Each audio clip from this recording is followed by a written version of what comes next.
Bagaimana membatalkan puasa dalam perjalanan jauh di antar negara? Bahwasanya kita ini sebagai muslim, kita mukallaf, kita diharuskan untuk puasa dari terbitnya fajar, masuk waktu subuh, sampai terbenamnya matahari. Maka kapan engkau melihat matahari terbenam, berarti di situ puasamu sudah selesai. Mau melihatnya di tengah-tengah, walaupun di negeri yang kamu tuju belum terbenam mataharinya. Kalau ketika yang tadi itu berkaitan dengan pindah-pindah, kemudian perbedaan hari yang menjadi tolak ukur negeri di mana dia berada, itu jadi tolak ukur, saudara. Al-Faqir Mahmud bin Uthman Al-Ghadri. Satu, bagaimana membatalkan puasa dalam perjalanan jauh di antar negara? Contoh di Indonesia, naik pesawat, landing jam 4 WIB di tengah negara lain sudah azan. Tetapi tujuan kita bukan yang kita tuju, jawabannya gimana dan sebaliknya gimana. Sidi, ma hukmu al-iftar liman kana fi safar at-tawil ma ikhtilaf al-buldan. مثلا هكذا مع اختلاف اوقات الصلاه اوقات الغروب سيدي. مثلا سافر من اندونيسيا واقلاع الطائره في الساعه 4 مساء. وبعدين في وسط السفر دخل المغرب. وهذا البلاد اللي دخل المغرب فيه ليس هو البلاد المقصود الذي يقصده بالسفر.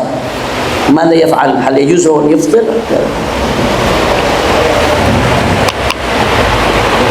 الجواب عن هذا السؤال أن الشخص مكلف بأن يصوم من طلوع الفجر إلى غروب الشمس. فمتى غربت الشمس في حقه فقد أفطر. جاء في الحديث عن النبي صلى الله عليه وسلم أنه قال: إذا أقبل الليل من هنا وأدبر النهار من هنا فقد أفطر الصائم. فالشخص الذي يصعد الطائرة قبيل في العصر فإذا طلعت في الطائرة فبعد قليل غربت الشمس فقد أفطر، وقد تم بذلك صومه فله أن يفطر، وإن كانت المنطقة التي سيأتي إليها يعني ما زال النهار، ما دام أن يومه قد انتهى فيعد قد صام يوما كاملا، لأن المنطقة التي سيأتيها توقيتها متأخر. اليوم الذي صامه قد انتهى، اليوم الذي سيأتي إليه عند الآخرين هو يوم آخر وليس نفس ذلك اليوم. أما نفس ذلك اليوم فقد انتهى وقد برئت منه ذمته. وإنما الأمر الذي ننبه إليه وهو أنه إذا مثلا صام في إندونيسيا ثم ذهب مثلا إلى الحجاز مثلا، إلى السعودية مثلا، وإندونيسيا مثلا صاموا يعني متقدمين والسعودية صاموا متأخرين، فأتى إلى السعودية مثلا وقد صام وأكمل أهل إندونيسيا صاموا 29 فوصل إلى هناك ولكنهم صاموا 30، فبالنسبة له هو سيصوم 31. نقول أنت بالانتقال إليهم صرت مثلهم فيلزمك أن تصوم مثلهم، وإن كنت ستجاوز 30 يوما. لماذا؟ لأنك بالانتقال إليهم صرت حكمك حكمهم. العبرة بالبلد الذي هو فيه. العبرة بالبلد الذي هو فيه. من انتقل من موضع إلى موضع فالعبرة بالبلد الذي انتقل إليه. فإن صام 29 أو صام 28 عيد معهم وقضى يوما بعد ذلك، لأن رمضان لا يكون إلا 29 أو 30. فإذا صام 28 وهذا يكثر كثيرا، يعني هذا يكثر كثيرا للمعتمرين. مثلا في الغالب أن أندونيسيا مثلا عندهم دخول الشهر تأخر، والسعودية عندهم دخول الشهر تقدم، ثم إن السعودية خرجوا الشهر على 29. أنت ستصل هناك ومعك كم؟ 28. إذا عينوا يجب عليك أن تعين معهم. بعد العيد اقضي يوما. لماذا؟ لأن رمضان لا يكون 28 يوما، ولا يجوز لك أن تصوم. أن تقول أنا سأصوم، هذا بالنسبة لي 9. قلنا هذا يوم العيد، هذا يوم، وأنت بالانتقال إليهم صرت واحدا مثلهم. وقد نهى النبي صلى الله عليه وسلم عن صوم يوم العيد. إذا القاعدة أنه يلزمك أنه ينتهي صومك بغروب شمس يومك، سواء تقدمت أو تأخرت على المعتاد. ما دام غربت الشمس أمامك فقد أفطرت. بذلك أخبر النبي صلى الله عليه وسلم. ثم أن القاعدة أن من انتقل إلى محل صار حكمه حكم ذلك المحل، فيتابع أهل ذلك المحل، ولكنه يقضي يوما بعد عيدهم إن كان ما صاره 28 يوما. Pertanyaan yang tadi, bagaimana kalau tadi dia berangkat pesawat jam 4 sore, tahu-tahu di atas pesawat udah terbenam matahari, padahal negeri yang dia pengen tuju mataharinya belum terbenam. Bagaimana? Beliau menjelaskan bahwasanya kita ini sebagai muslim, kita mukallaf, kita diharuskan untuk puasa dari terbitnya fajar, masuk waktu subuh, sampai terbenamnya matahari.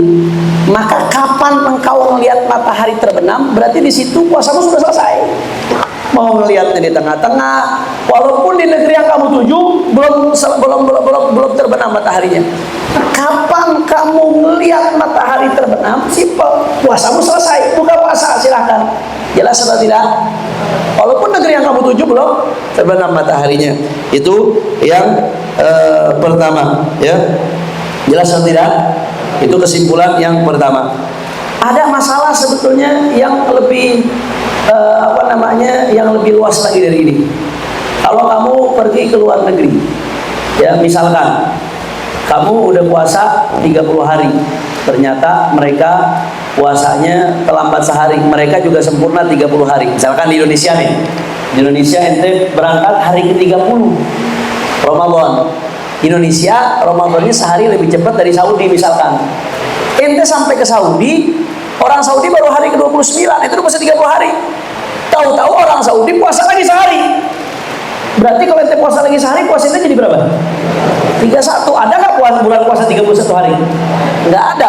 Tapi dalam kasus ini engkau harus ikut puasa, walaupun puasa kamu jadi 31 hari. Kenapa? Karena yang menjadi tolak ukur tempat di mana kamu berada. Kalau di situ masih puasa, maka kamu juga wajib puasa. Walaupun gara-gara itu puasa kamu jadi 31 hari. Kira-kira jelas atau tidak? Tapi yang masalah sebaliknya. Kalau misalkan Ramadan di Saudi belakangan, di Indonesia duluan. Ente berangkat dari Indonesia, atau sebaliknya ya, Ramadan di Indonesia belakangan, di Saudi duluan. Ente berangkat dari Indonesia 27 Ramadan, di Saudi udah 28 Ramadan. Begitu ente sampai Saudi, mereka 29 Ramadan udah selesai.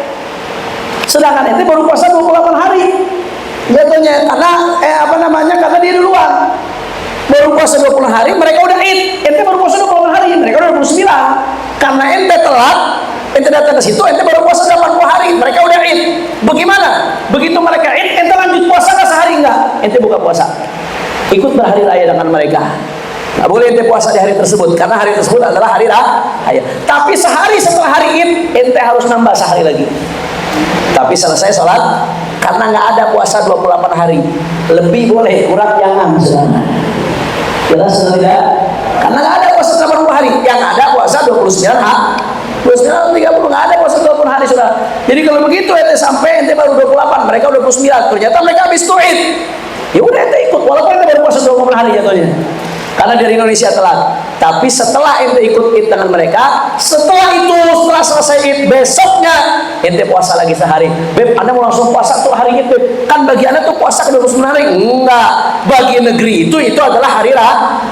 Tolak ukurnya di mana ente berada, bukan soal diri ente, tapi di mana ente berada. Jadi itu dua kaidah. Kalau soal buka puasa, lihat di mana terjadi terbenam matahari, disitulah kau buka puasa. Pokoknya ente kita lihat terbenam matahari aja, mau di sini jam berapa, mau di sini jam berapa. Kalau kata orang Sunda, sabodo teuing, bodoh amat, kagak ada urusan. Mau di sini jam berapa, di sini berapa, kagak ada urusan. Ya, pokoknya begitu ente lihat matahari terbenam, berarti waktunya buka puasa. Time is coming, udah waktunya buka puasa. Tapi kalau ketika yang tadi itu berkaitan dengan pindah-pindah, kemudian perbedaan hari yang menjadi tolak ukur negeri di mana dia berada, itu jadi tolak ukur, saudara. Kira-kira jelas atau tidak? Mudah-mudahan yang sedikit ini bermanfaat. Ini kalau kita lanjutin bareng, urusannya sahur bareng kita bisa. Lau nuwasil lala pada sahar wallahu a'lam.